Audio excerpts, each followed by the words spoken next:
Welcome to the Environmental Leadership Chronicles, a podcast brought to you by the California Association of Environmental Professionals. In this episode, we explore the evolving landscape of solid waste management and CEQA compliance with two seasoned experts. We're joined by Lisa Wood, environmental planner with TRC Companies, and Steve Weihe, recycling specialist 2 at the County of San Diego's Solid Waste Planning and Recycling section. Lisa brings a unique perspective, having witnessed CEQA's evolution since her 1981 undergraduate courses at UC Berkeley. Her career spans from CEQA planning and habitat conservation with the City of San Diego to implementing groundbreaking solid waste legislation like AB 939. Lisa was instrumental in shaping the current CEQA guidelines for solid waste impacts, moving beyond the outdated question of, is there landfill capacity, to more comprehensive impact analysis.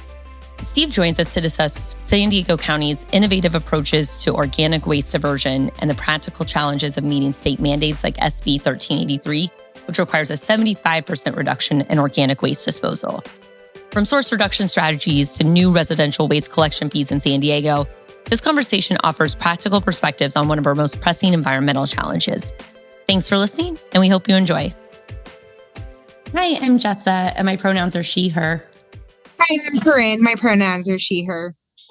And today we're joined by Lisa Wood, who's a planner with TRC Companies, and also Steve Weihe, who's a recycling specialist with the County of San Diego. Thank you both so much for joining us today. Oh, thank you for having us. Thanks for having me. Appreciate it. We love to talk trash. I had to. Okay. So first, to start off the conversation, can you tell us how you're connected to AEP? And Lisa, we'll let you take this one. I'm a very, very long time member of AEP. I kind of stumbled into this whole area of environmental planning and policy. I was a graduate student in biology, and a federal grant that had funded my research was about to wrap up, and my advisor asked me how I was going to be eating in the next month, and I hadn't given that any thought because I was young and stupid. And she handed me a flyer for an intern position with the City of San Diego under a planner who was also a biologist named Tom Huffman. And I interviewed for that paid intern position, and the rest is history. I then worked for a year for recon in the private sector before a professional position in the City of San Diego CEQA section came open, and I very quickly joined the Association of Environmental Professionals and got my roots early on in the very early 1980s. And a multi-award AEP winner. Been a long-time member of AEP, and I have a great respect for the organization and the information that you provide to your membership and the professionalism and the advocacy that you do. So thank you, AEP, for all that you do for your members and for what you're doing these days to bring on new, young, smart members into the profession. Thank you very much. Hey, thanks, Lisa. So Lisa, as you said, you've had quite a career in the environmental industry, and you've spent decades working in and with local government on solid waste management, recycling, and CEQA. So what originally drew you to this work, and how have your motivations or perspectives changed over the years? Yeah, so my degrees are in biology. I never thought, I was never particularly called to trash. Stumbled onto it, started in the CEQA section, but got offered a promotion to what was then called the Waste Management Department, now the Environmental Services Department.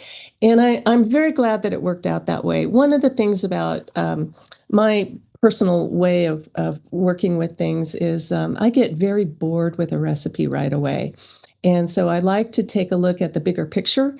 And that's one of the things that you're able to do in CEQA when you're doing an environmental impact report.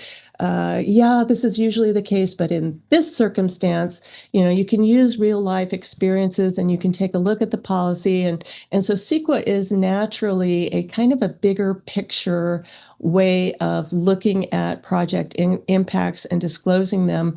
And of course, when we see the litigation, that has become more and more so over time as the way we use CEQA has been modified not only by the legislature and by the guidelines, but also by the courts. So it suits me very well to take a look at the bigger picture, and that's one of the things that AEP has taken leadership in guiding the policy to enable that kind of broader. What are the impacts? What are the real environmental impacts associated with these discretionary projects? So it suits me, and it definitely has changed over time, both my personal involvement with it and also the way CEQA looks at things. And I think as the questions proceed, we'll take a look at how that's been the case specifically in the area of looking at solid waste impacts. Thank you. And Steve, so you have almost a decade of experience in recycling with the city and county of San Diego. And why did you decide to enter the environmental profession, and what keeps you engaged with the field today? Yeah, thanks. Great question. So I started at the city in 2016, came over to the county in 2018, have been here in solid waste planning and recycling ever since. I think just going back from like a young age, just going to the park or walking down the street, just kind of seeing litter and picking it up just seemed like a natural kind of easy thing to do. And then we'd go, and collect cans and bottles and turn them in for a little bit of money. So I just think from an early age, that was kind of my mindset. Um, I did start at the county in the early 2000s as a student worker when I was going to school. I honestly had no idea what I wanted to do. At that time, environmental majors were not very prevalent. So I ended up dropping out, working full time, and then about 15 years ago, got my degree in environmental science, which was like right up my alley. The classes were very easy because it was something I was super interested in and passionate in.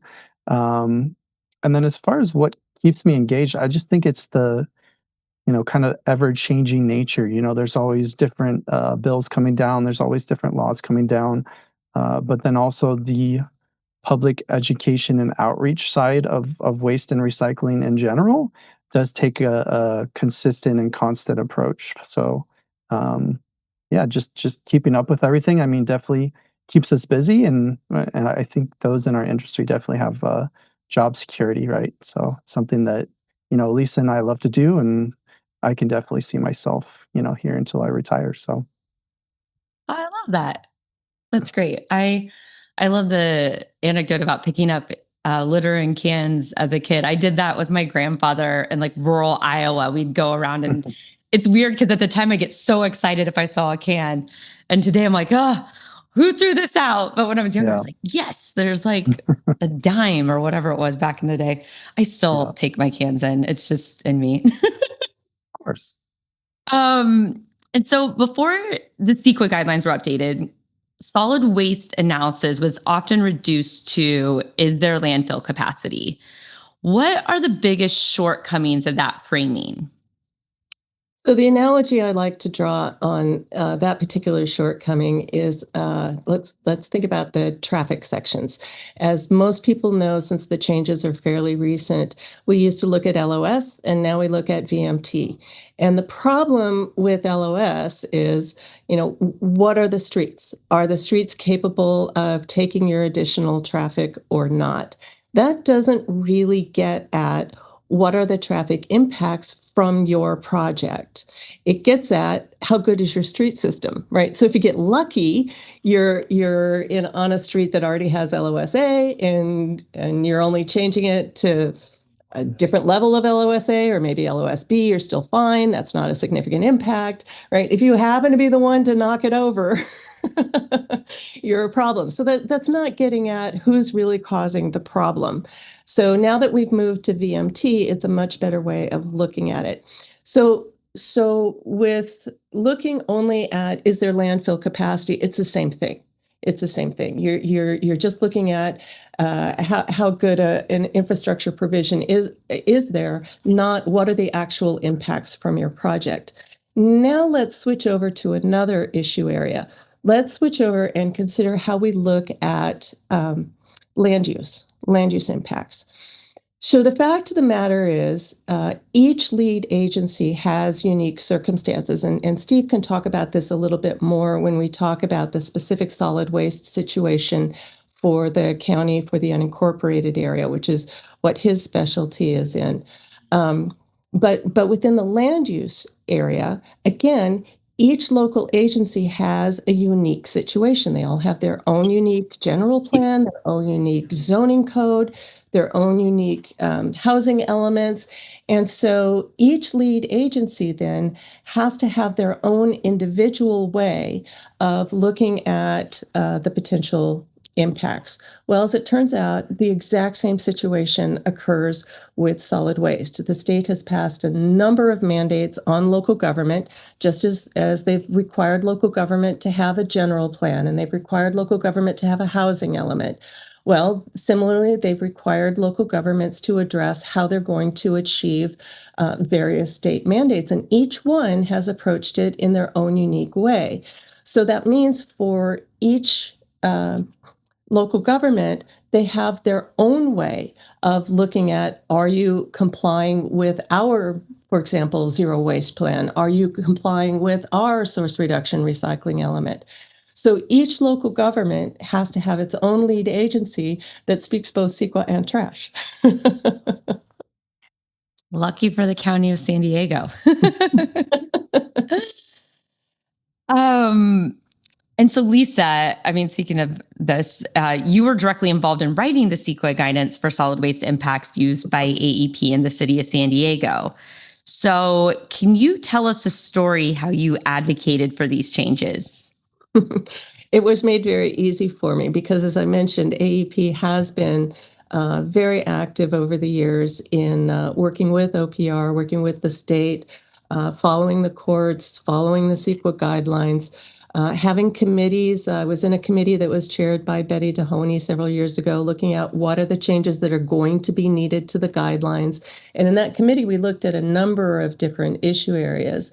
But of course, I'm particularly interested in that. Is there enough landfill capacity? That just is not addressing what the real impacts to not only to solid waste, but to local government in local government's efforts to comply with these solid waste mandates, which ultimately are greenhouse gas mandates.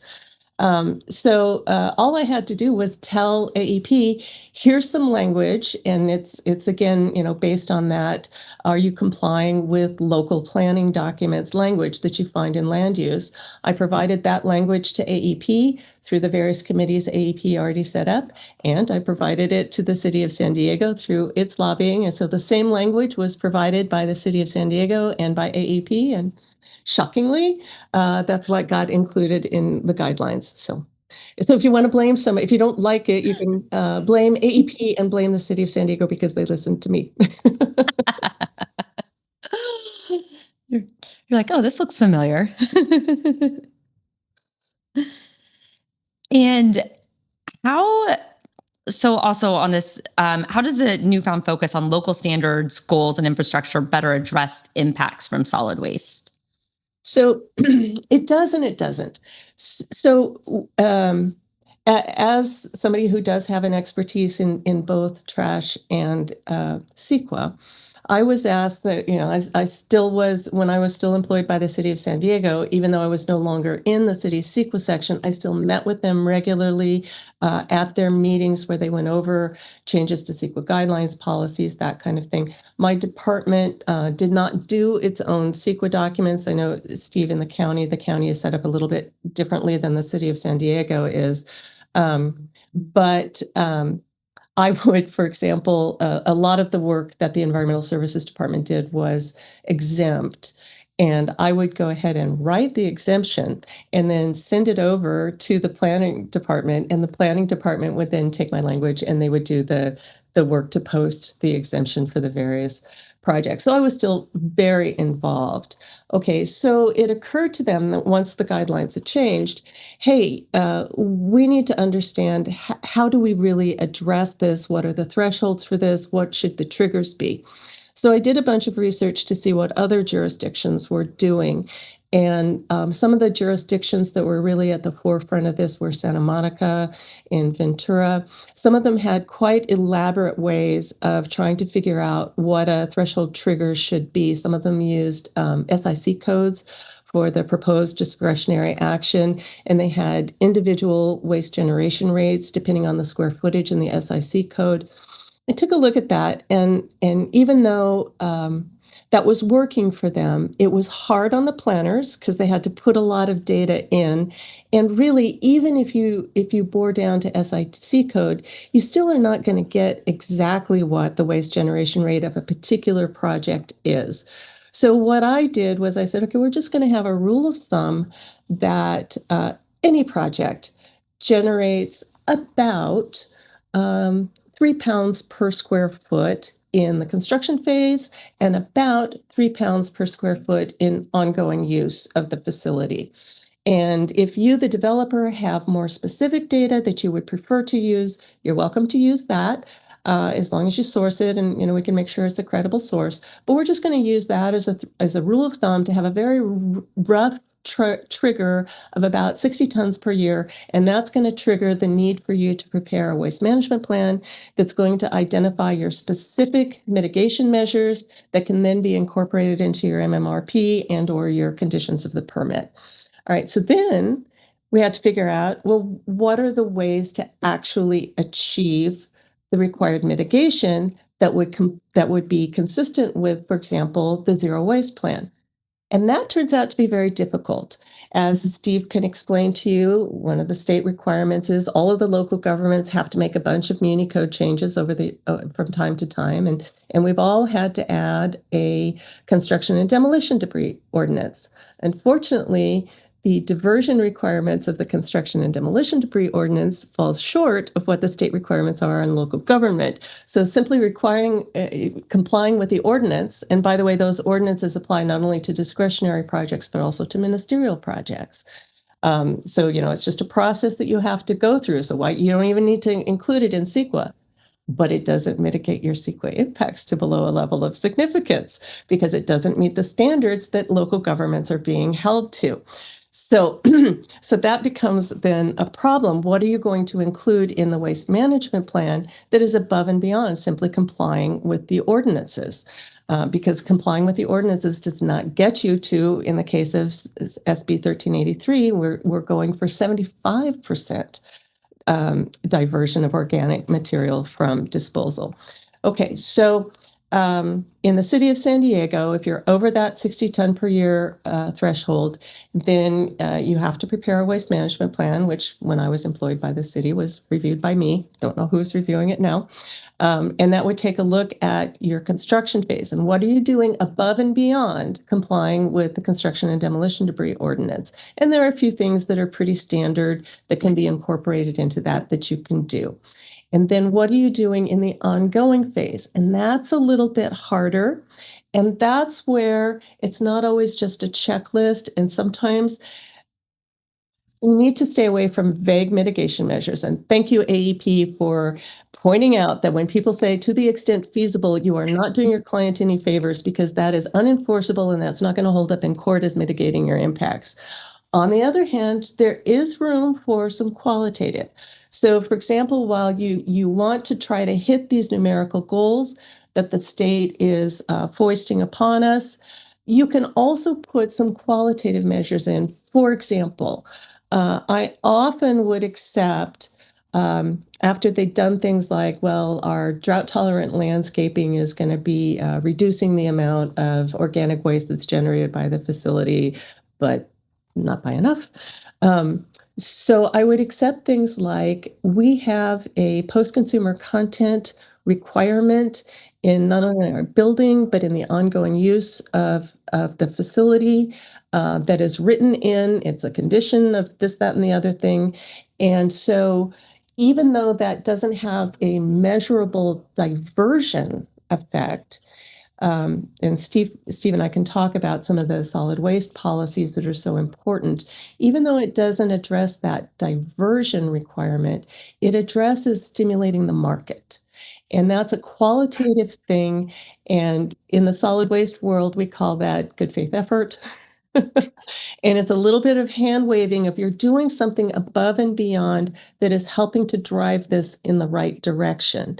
So I tried to keep it as quantitative as possible where the waste management plan fell short of specific quantitative goals that were provided in local planning documents and or state requirements. I would try to add enough of these qualitative measures that could be enforced into the waste management plan to realistically say, yes, you have mitigated your impacts to below a level of significance. So a little bit of quantitative, a little bit of, yes, we can really enforce that, and a little bit of, yeah, you went above and beyond in this other area that's hard to measure, but we're going to give you credit for that. I love it. I'm learning so much. And each local government does their waste management plans differently. Like I say, I didn't get into the weeds with the SIC codes, but I did get into the weeds on the requirements of the waste management plans, whereas frankly, some of the ones I've read from some jurisdictions are still very hand-wavy and unenforceable.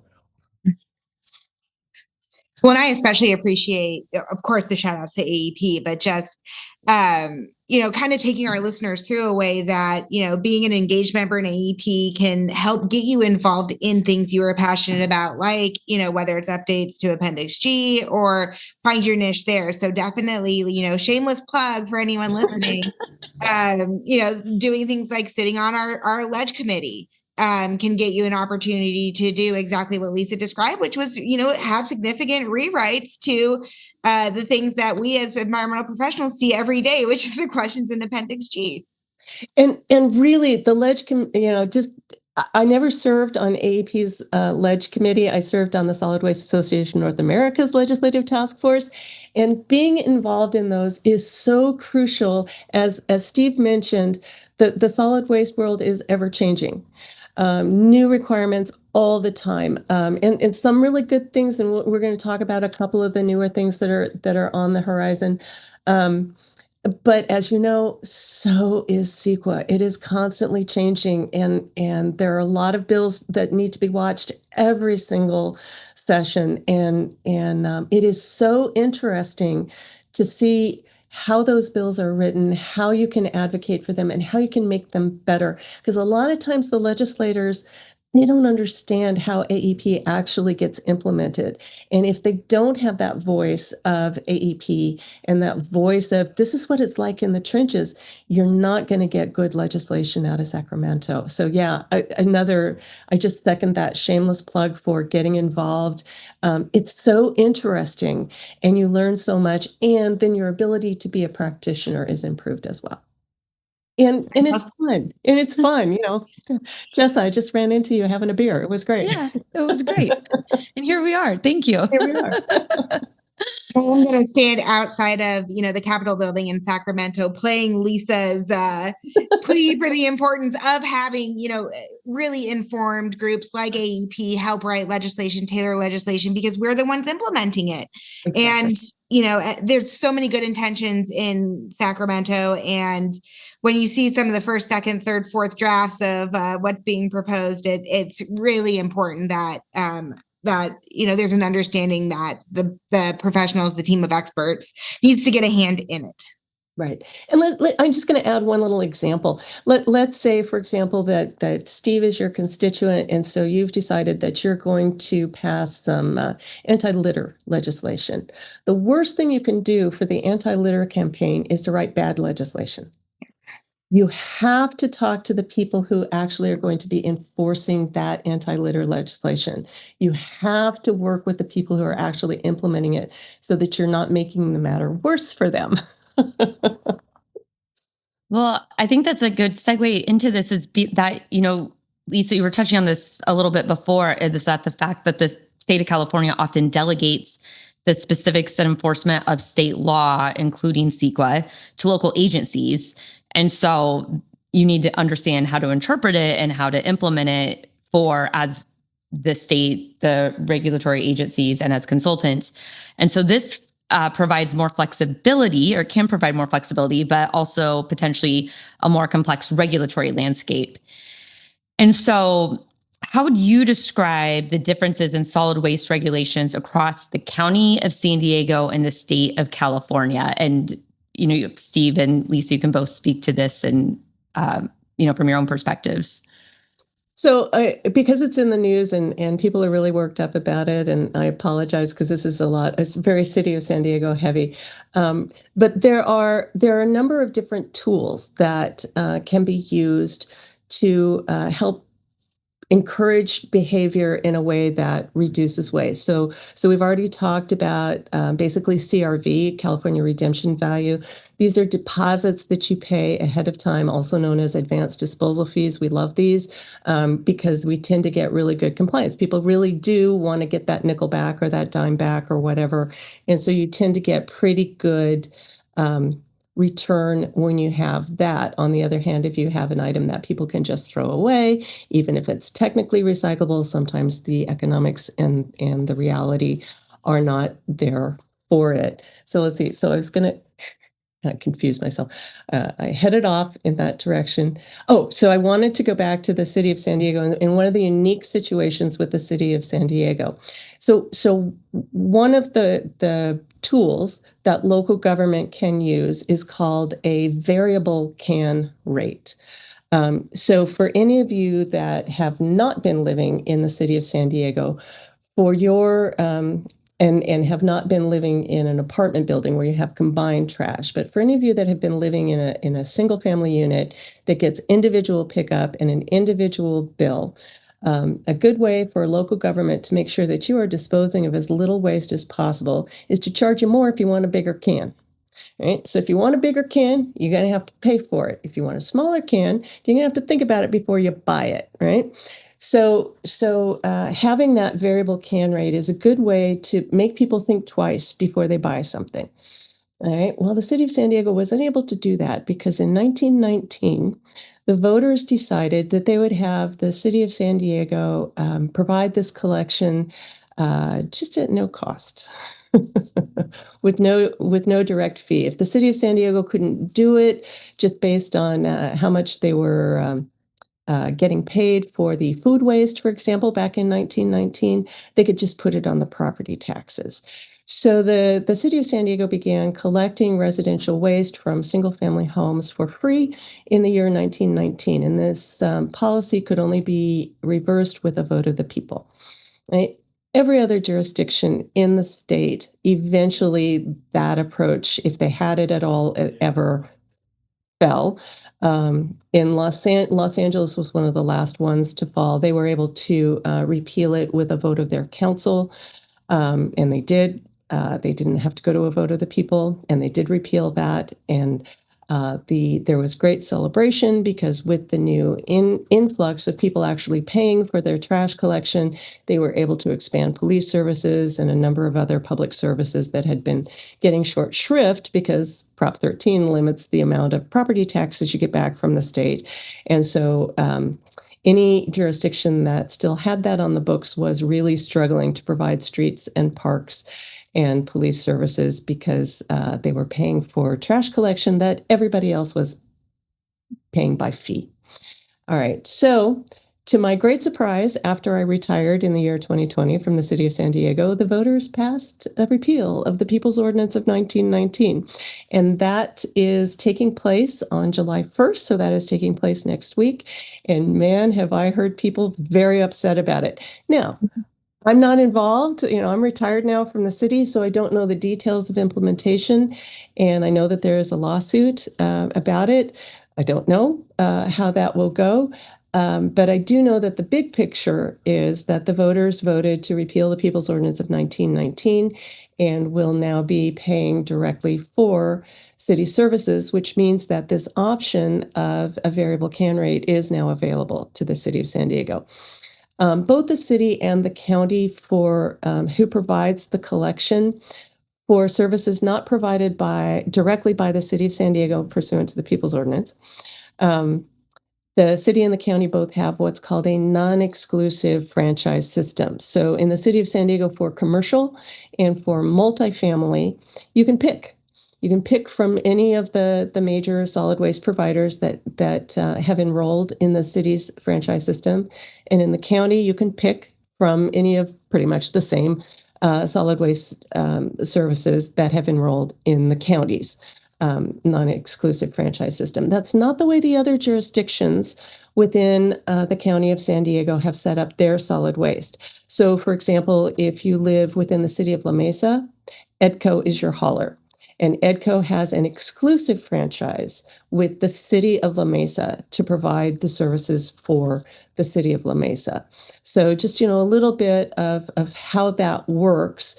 So if the city of La Mesa wants to have a variable can rate, which they do, because they want to encourage all of this waste reduction that they are required to accomplish, they can require EDCO to have a variable can rate, right? So that's how that works, is you have it through your either exclusive or non-exclusive franchise system if you don't do it directly, which the city of San Diego does in the case of the People's Ordinance Waste. I think, being a San Diego resident, what I think is maybe particularly exciting for me is it took probably close to 15 years of living, right on the border between South Park and Golden Hill to get a green bin, because we were, literally 50 feet away from A Street, which meant we fell in an area that did not get a green bin. And, through lots of communication with the city, it was always, we have People's Ordinance in place. We just can't provide the service to where you are located. You have been pre-designated as you don't get the green bin. And then, it was a big day when we finally got the green bin, and we've been able to, do our recycling or our green recycling since then. We recently, now have composting citywide. So I think, again, my personal opinion is just, there are probably going to be more opportunities for Lisa and, Steve on the county side, and, the professionals themselves to, start implementing solutions and have a little bit more flexibility on how those funds can be used for a really important matter when we look at, what kind of overall state and city goals are for decarbonization, for, better use of resources, solid waste resources, all types of resources.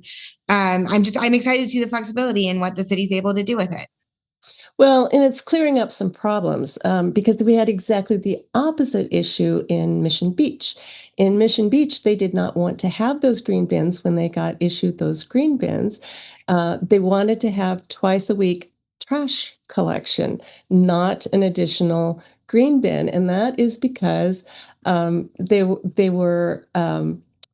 really weren't single family residential units.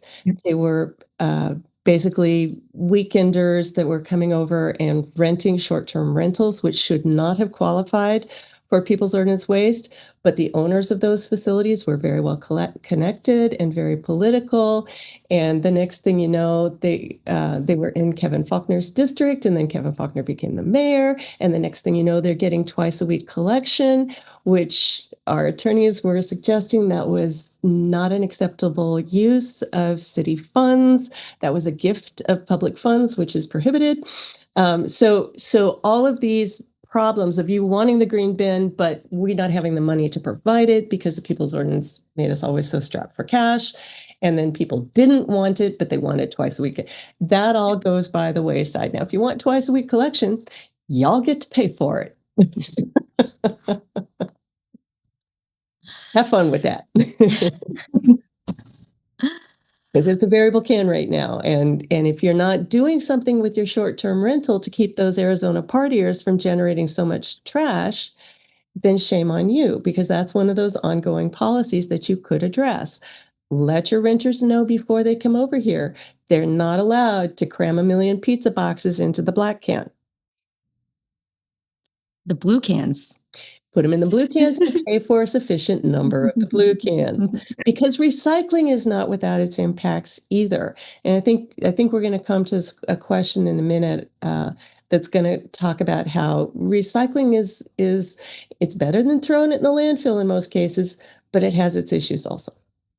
Well, yeah, I mean, feel free to go ahead into that too, to talk about the issues.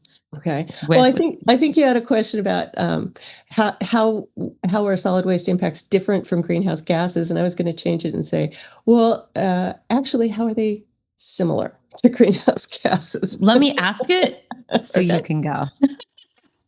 So the question I think that's on your mind is that greenhouse gas emissions often get the most attention when it comes to cumulative impacts under CEQA. And so how are the cumulative impacts of solid waste different than GHGs? Okay.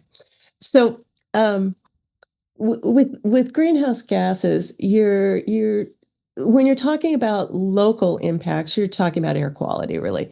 But greenhouse gases, I mean, the whole point is this is one planet. And that's the way solid waste is also. Anything you purchase, it's not just the disposal that's part of the impact associated with it. It's the mining for the materials or the cutting down of the tree of the materials. It's the transport, it's the manufacture of the material, and then it's the marketing of the materials. Then there's the producer and the marketer and the consumer, and then ultimately there's the waste that's associated with it. So we're kind of at the end of that impact stream by the time we get to the waste. And so when we're dividing it into the waste that the state very kindly gives us a hierarchy that we must live by, and I like the hierarchy because the very first approach in the hierarchy is source reduction. That's their way of saying prevent the pollution in the first place. Don't take the trip, right? If you're talking about ADTs, don't take the trip. Don't buy the product. Don't use a reusable instead of a disposable, right? Okay, so don't generate the waste in the first place. Source reduction, right? That has the least impacts of anything. So the more you can source reduce, the better. And then you move down to the second tier, which is recycling and processing, other processes such as composting. And those are not without impacts. Now, composting, we typically do that locally, but recycling is typically not a local process. Occasionally it is, but usually not. So locally, it goes to what's called a materials recovery facility where it's all sorted out. And then from the materials recovery facility, it's shipped to places where they do the recycling. And that recycling is not necessarily a clean process. But if you're talking about, for example, creating a new soda can from a recycled soda can, although it's not a clean process and it involves transportation and emissions and manufacturing and all that kind of thing, it is still much less than if you're mining the new aluminum and generating the aluminum can that way. So it is relatively extremely beneficial, but it is not without its impacts. And a lot of this recycling happens in China and in other Asian countries. So you have to ship it all over there, and then you have to put it through a dirty recycling process, and then you have to ship the finished product back that we then consume. So recycling is not without its downsides, and it is a global process. So in that way, there's a large similarity in looking at greenhouse gases, which are a global issue in terms of climate change, global climate change. So it is that solid waste generation and solid waste management is a global issue. We do not manage our solid waste, or for that matter, our hazardous waste locally. That becomes a global issue. So, and a lot of these countries don't have where a lot of the recycling happens, don't have the same kind of protections that we do. And so we are basically exporting the impacts just as we are with GHGs. I'm sitting here drinking out of my can, just like, oh, that meme of like Homer Simpson going in the bush. And I am here virtuously reusing my reusable. Oh, well, I was thinking, I mean, there's a lot to unpack there. And, but I was thinking, I was like, you guys are in such a Sisyphean position with, we're in a consumer driven society, and it's consume. And there's advertisers getting us to buy, and billions of trillions probably spent on that type of advertising. And then with the state, like you said, it's like the hierarchy source reduction, but the regulatory is in conflict with, I guess, our capitalist market. So 100%. 100%. So here's where, other than hoping for the downfall of our economy, which is always good, that always reduces solid waste generation. Rather than doing that, I'd like to plug a policy, extended producer responsibility. And there's a nonprofit that focuses on this, and there's a California branch that works a lot in Sacramento on this. And California has taken the lead on EPR policies and legislation. And what extended producer responsibility says is if you're going to manufacture an item, think about the end of use. And the people that work in the California NGO that works on this are very smart. First of all, they are aware of the difficult situation that local government is in terms of, hey, we're supposed to deal with it at the end of it, but you all generated it and there was nothing we could do about it. And some of the most difficult to deal with items are in the household hazardous waste category. So the first thing they really focused on when they looked at, let's have some California EPR policies, is they looked at architectural paints.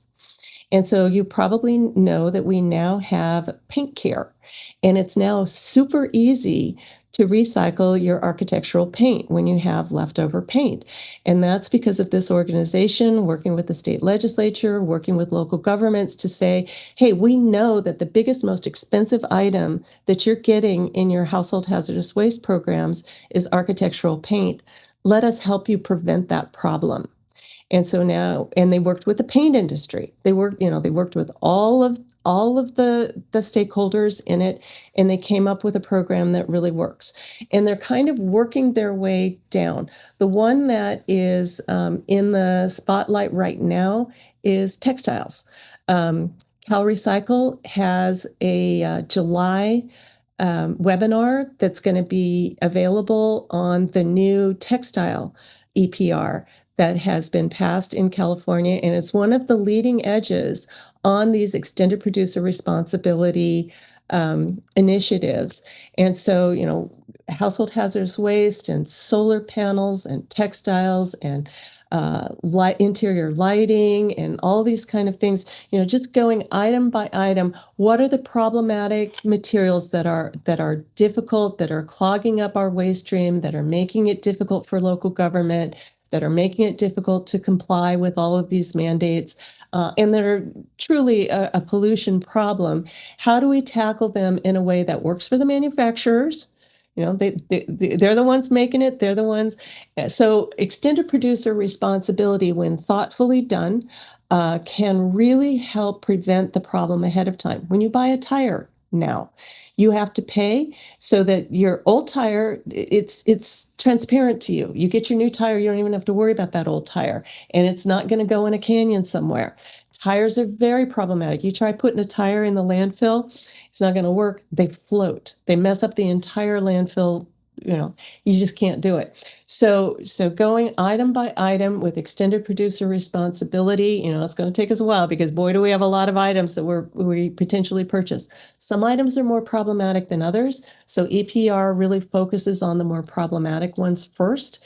And in my opinion, they're doing some great work there. I love extended producer responsibility. That's great to hear. Agreed. It's kind of the either thought or maybe even the same group behind like the electronic recycling collection that we all, see on a, regular basis. Yes. Yep. Right. That's a great example. I told Lisa, so I first met her probably 5 or 6 years ago with the podcast I did for my business before that. And I learned so much about recycling, and I am quoting her on probably a weekly basis. I got into an almost physical fight with my friend who wanted to throw a lithium battery in the trash. She's like, it's just one. It's a public trash can. I'm like, it's not about who owns it. It's about where it's going. And don't worry, I got control over it. I'm going to responsibly recycle it. But and did you see Steve's face when you specified lithium battery? Like, I was that away. Don't throw that away. I didn't. Don't worry. It's not disposed of yet, but it will be safely disposed of. I have a little jar. But yeah, it's that. PSA for everybody, please do not throw out your lithium ion batteries. Those things are little explosives. And in the solid waste world, we compact things before we transport them. When you compact them is when they explode, and you are not going to get that fire out. It's just one. All it takes is one. All it takes is one cell phone. Yeah. Okay. Thank you for expanding on that. So, before we wrap up, so Steve, this one might be more geared towards you, and step in, Lisa, is needed. But how is the county working to implement source reduction and increase diversion from the landfill? Yeah, thanks. So I think we have a multi-pronged approach, and you guys can read about that in the strategic. There we go. Strategic plan to reduce waste that's on our website. It is 5 years old now, so we are working to update that. So if you want to look at that, go take a look. But we will be reaching out to the public, other stakeholders to gather input so we can, of course, incorporate that into the next iteration. And yeah, some of that's going to have, like what Lisa talked about, some EPR programs, potentially some different ways in addition to, simply curbside, because we know there are lots of other materials that can't be handled curbside. We do still want to gravitate towards diverting those as well. I think in short, we provide a lot of public education and outreach, whether that's through the contract that I manage at schools. So we'll go into like a K through 12 school. Most of them do have recycling now, all the way up to lunch sorting, all the way up to organic waste, food donation, share table. So we'll start from a baseline all the way getting them through to having the green team and getting everybody set up. So that's kind of one of the big roles that I have. We also post a lot on social media. We have a SB 1383 team that goes out to multifamily complexes, to commercial locations, provides technical assistance, because that is a very complicated, nuanced law. While its overarching goal is to get the organics out of the landfill, which is a awesome goal to have, it can get down into the weeds. So our team goes out there and helps out the multifamily residents as well as the owners, and then also for the commercial properties. So I think it's just keeping the engagement up and keeping the education coming, because so many things are changing all the time. Like you could look at, there's 18 incorporated cities here. Now they've kind of come together on how their what goes where looks. But a couple of years ago, you could have taken a sample of any city and the layout and the materials could be totally different. So we're trying to streamline that and keep it a little bit more consistent as a region. And I think the materials that we do accept in the blue bin are fairly consistent. And with EPR programs like SB 54, which is looking to get rid of, single-use plastic and make everything compostable or recyclable, truly compostable and truly recyclable by 2032. I think that's definitely going to help a lot. So hopefully that answered the question. Yeah, I think that's so helpful. And as someone who, I'm in the city of San Diego. I live within the county of San Diego. I love the consistency, because when you travel and you think you're doing something good, which really can end up being harmful or not good or not helping. I love the approach of having some consistency. And as you're saying this and educating building owners and tenants, you guys might appreciate this. I lived in an apartment building in the city of San Diego, and I must have been the city's website, but I printed off what's compostable, because every time I would find, or in the organic waste bin, I would find stuff, and I'm like, and I would pick it out and put it where it was supposed to go, because I'm like, this is in the wrong place.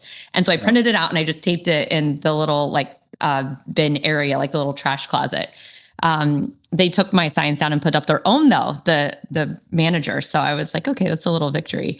But I was just like, people were trying to do it, I think, but it was just a lack of clarity on what goes in what bin. So I appreciate the efforts that you're doing for public outreach and posting it on social media to make it accessible to people like me and others who we want to do the right thing, and being able to find that information to make sure we're following the process. And I just want to give the County of San Diego, I live in the unincorporated area, and they've gone so far as not required by the state, but they've modified their zoning code to make it permissible for agricultural people, such as myself, to do more on-site composting than what we've done in the past. And that's part of what my work has been with Steve, is helping to get that message out to the agricultural community that they can do even more composting than they were allowed to do in the past. That's great. Yeah, I think I'm sorry, go ahead, Corinne. No, just maybe one aha moment I had while you all have been talking is, sometimes it feels like, and if you're talking big picture, like, how do I reduce my footprint? And it feels like, almost no matter what I do individually, it's a drop in the bucket. It doesn't really matter. But I think if we want to narrow that down a little bit to solid waste, and a lot of the concepts we've been talking about, I think that the individual or the collection of individuals really can make a difference. And there are a lot of daily, hourly, weekly choices that we can make that do add up to a significant difference or a significant effect, if we want to use CEQA terms.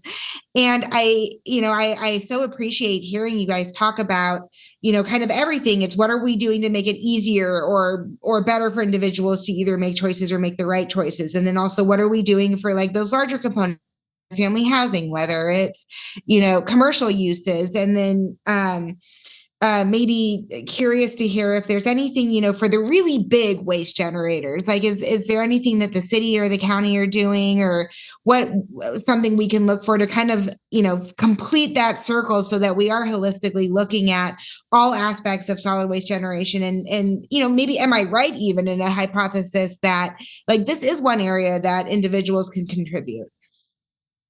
Yeah, I can take that real quick.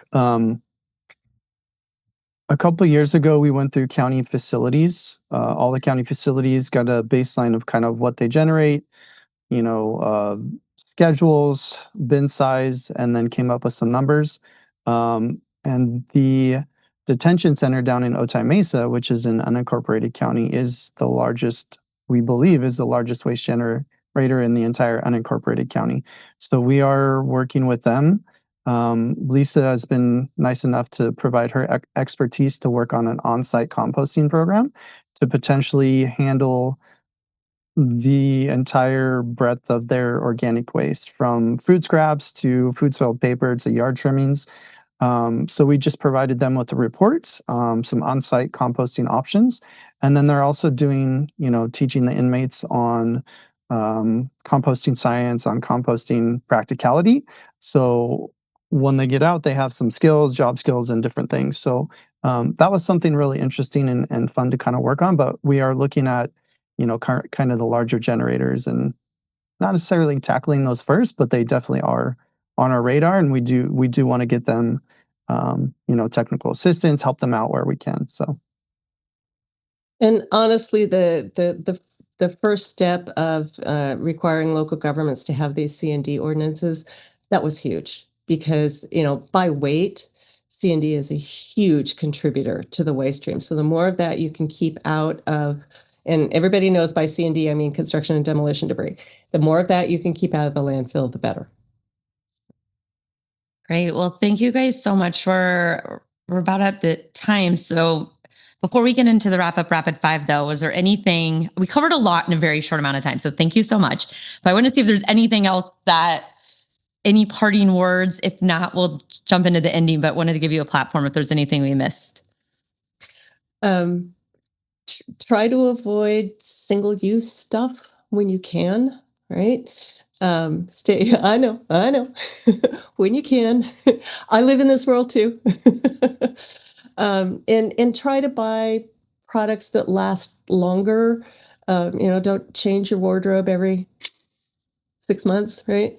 Try to buy quality things that last longer. She says, having just gotten a new computer today. Yeah. Right. We do the best we can. But as you say, while none of us are going to be impact free, making an effort and making these small changes, it does add up. So that would be it for me. Thank you. I think I just wanted to echo Lisa, small changes do matter. And there's a quote, I won't get it entirely perfect, but it's something to the effect of, we don't need a handful of people doing zero waste perfectly, like creating no waste. It's like we need millions of people doing it imperfectly. So just taking those small little steps and, whether it's, getting a metal cup and filling it with water rather than buying plastic water bottles. So yeah, just taking those incremental steps and just building on them to make it really easy is very impactful. Thank you. It's very encouraging to hear from both of you, and I think for hopefully our audience as well, encouraging that the small actions we take every day do matter. We'll we'll get into the wrap up rapid five. So Lisa, I'll start with you, and then Steve, you go, and we'll go through the 5 questions. So the first one is for Lisa. What's your favorite daily habit? So I live on a horse ranch, and I will tell you, my favorite thing happens before dawn when I go out and feed the horses and start cleaning up their manure and composting it. I love starting my day that way. It is, if you've never had your own compost, it is so rewarding. I love doing it. Steve, what's your favorite daily habit? If I had horses, it could be very similar actually to Lisa's answer.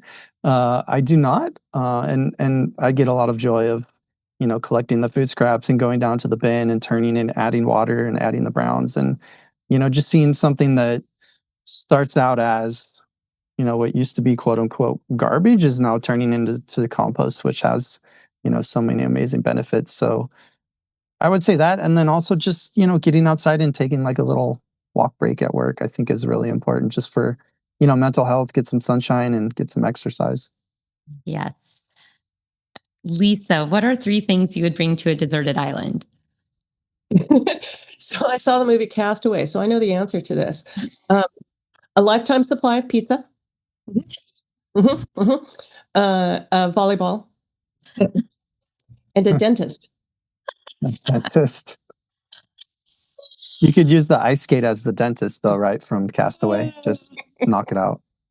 I can honestly say dentist. This is the first time we've heard this answer, Lisa. Dentist. Yeah, I was thinking that too. It's like very unique. Got to be able to eat the pizza, right? Steve, what about you? So I could go in a number of different directions. I'm just gonna go super practical and say knife, something to start a fire, and then like a water filter. Although with the composting background, we can probably make biochar on the island and then have an infinite, supply of water filters. So There you yeah, go. that would be mine. And Lisa, what's your favorite environmental policy? EPR, extended producer responsibility. Make it easier for us. Short and sweet. There you go. Steve, what's your favorite environmental policy? I will say EPR as well, but I do. Lisa talked about SB 707, which is textiles. And we did take, as a team, we took a tour of Goodwill's Otay Mesa warehouse. And you wouldn't believe, like, floor to ceiling, massive number of football fields full of textiles. They're baling them, they're recycling them and doing great work, but it's going to be such a massive change for, what are we, the 4th largest economy in the world? For us to have that in place, I think a lot of other states are going to follow it. And actually, manufacturers they're not going to make separate policies for California. So it's going to have a, kind of region wide, if not, United States wide and potentially worldwide effect where, a couple of years, you're going to be able to walk into a Target or an H&M or wherever you go, a Costco, and just drop all your usable or non-usable textiles in a bin and they get recycled. So I'm really looking forward to that. Lisa, what is your favorite flora or fauna? California monkey flowers. They just look like little friendly faces to me. I just love California monkey flowers, especially the red ones for some reason. Steve, what about you? So we have an 11-year-old daughter. Her name's Evie, and we went to the zoo not too long ago, and there was a fennec fox there. I don't know if you guys have seen these little tiny foxes. I think they're native to northern Africa in the deserts, and the fox name was also Evie. So they got to kind of be friends, and the keeper, got her up, and they were kind of hanging out. And so yeah, they're so cute. I love them. Oh, that's so cute. I love that.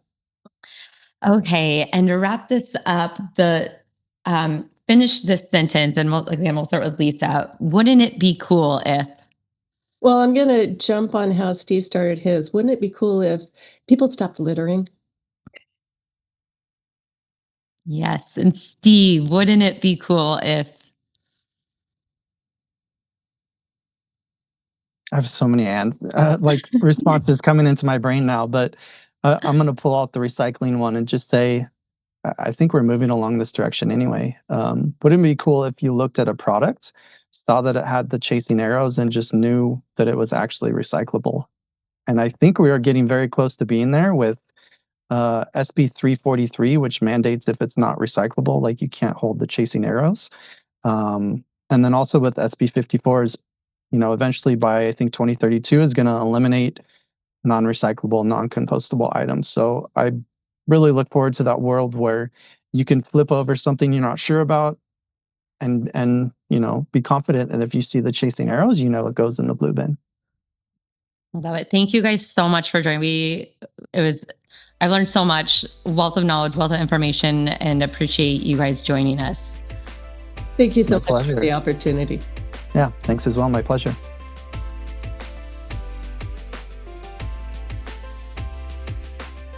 Thanks for listening. If you enjoyed this episode, please subscribe to be updated when new episodes are released, and leave us a review to let us know what you think. It also really helps us to share the podcast with others who may enjoy learning about the environmental industry. If you want to submit a shout out or any feedback, please send an email or voice memo to podcast@califaep.org. The email again is podcast with an S, podcast@califaep.org.